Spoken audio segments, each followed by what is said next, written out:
This power principle is possibly one of the most beautiful in this series of 12. Its presence will free you to go where your heart leads you, to do what you must do. Confidence gives you strength with style. It generates a non-physical aura which captures the conscious attention of everyone in your presence. It is that something which others admire. Confidence sets up a vibration which causes others to trust your ability. It instills in them a feeling of safety when following your lead. When you are confident, you know, and you know that you know. You possess an awareness of the most beautiful truth anyone will ever learn. You are one with the infinite. You know that when you are in tune with the unseen power which is in every molecule of your being, you will always solve whatever problem you may be facing, because this power is far greater than any condition or circumstance you could ever be confronted with. I could go on to the end of this message voicing one wonderful truth after another when it comes to confidence. However, if you doubt yourself, if you doubt your ability, if you feel you are not able to do the job or solve your problems, what I have said will not matter. I would not be answering your most pressing question. How do I develop strength with style? How do I become confident? How do I tune in to this power? Permit me to suggest you already have confidence. You might not have it when you want it, or possibly where you want it, but you've got it. Confidence is knowing. It is an inner certainty, and absolutely nothing can change it. It wouldn't matter what happened, what anyone said or did. What you know cannot be changed regardless of how you are challenged. After the Wright brothers got their plane off the ground and made that first manned flight, do you think that another person saying you can't fly would change what they knew?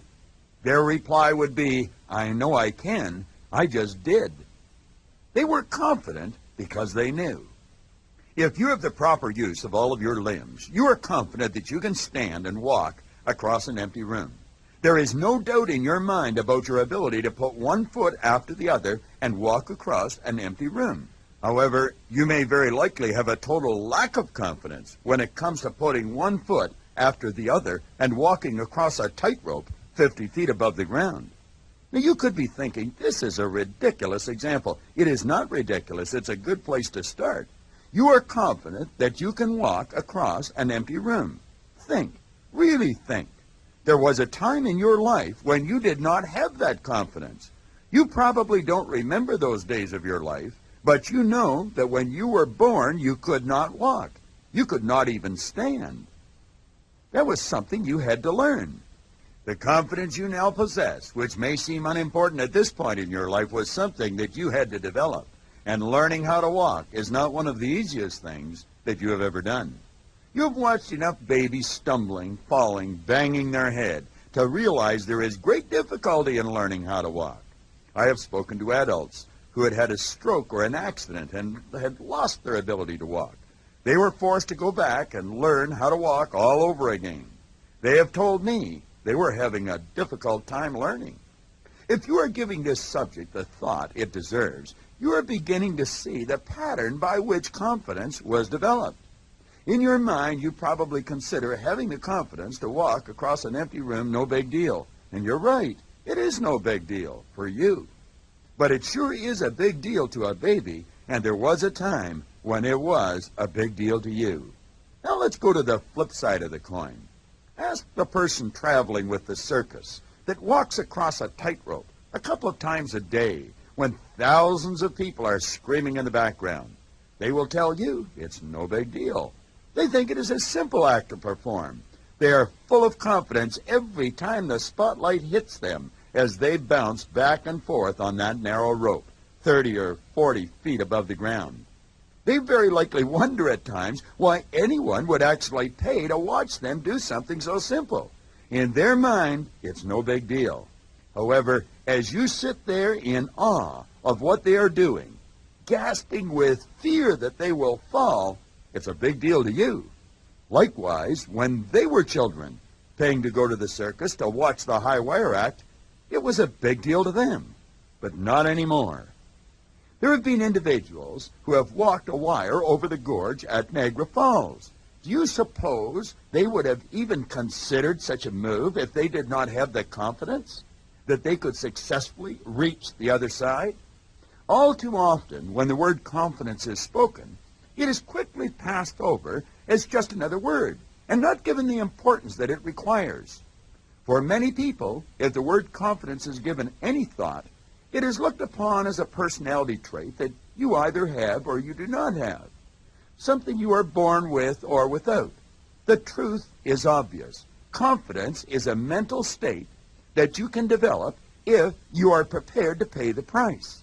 It is also important for you to understand that the price is small relative to the return.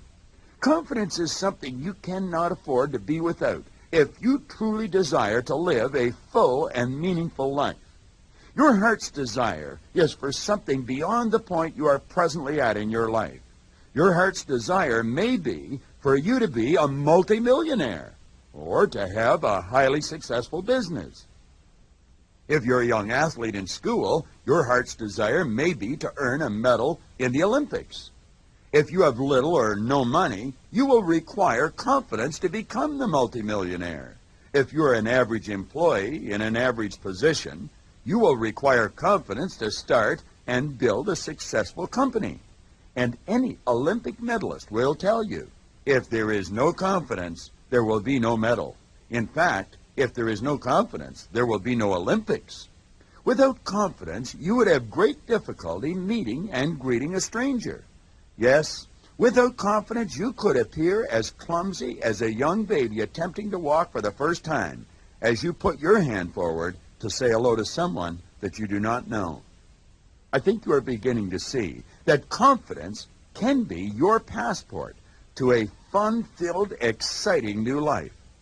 Its presence will free you to go where your heart leads you, to do what you must do. Confidence is, without question, strength with style, which is the very reason confidence is such a powerful attention grabber.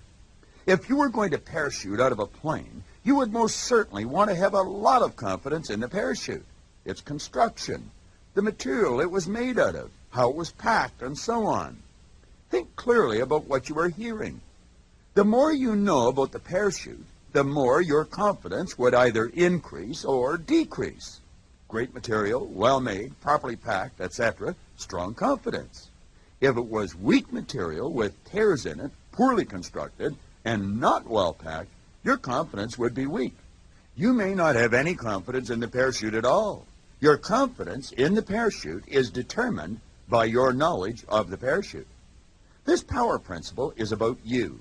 The confidence we are discussing is self-confidence, your self-confidence.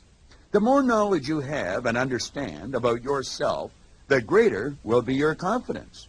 Pure, raw self-confidence is what permits you to move up and ahead in life. Self-confidence is what gives you license to have a positive attitude about your ability to become competent in any area you presently know little about. As an example, we will take a person who has always held a salaried administrative position.